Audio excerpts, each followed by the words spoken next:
Praise the Lord friends.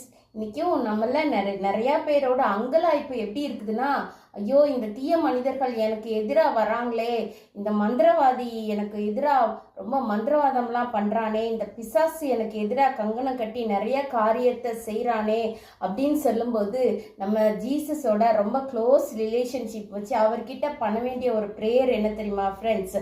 சங்கீதம் 86:17, கர்த்தாவே நீர் எனக்கு துணை செய்து என்னை தேற்றுகிறதை என் பகைஞர் கண்டு வெட்கப்படும்படிக்கு எனக்கு அனுகூலமான ஒரு அடையாளத்தை காண்பித்தரலும். ஆமா ஃப்ரெண்ட்ஸ், கர்த்தர்கிட்ட நம்ம க்ளோஸா அவங்களோட வாக் பண்ணி அவங்களோட பழகி ஏசப்பா கிட்ட ஒரு நிமிஷமும் பேசிட்டு இருக்கும்போது, ஆண்டவரே இந்த சத்துருக்கெல்லாம் வெட்கப்படும்படி எனக்கு அனுகூலமா ஒரு அடையாளத்தை தாங்க ஆண்டவரே அப்படின்னு சொல்லிட்டு நம்ம ஏர்னஸ்டா ப்ரேயர் பண்ணோம்னா ஆண்டவர் நம்மளுக்கு அனுகூலமா இருக்கிறது தெரியும் ஃப்ரெண்ட்ஸ்.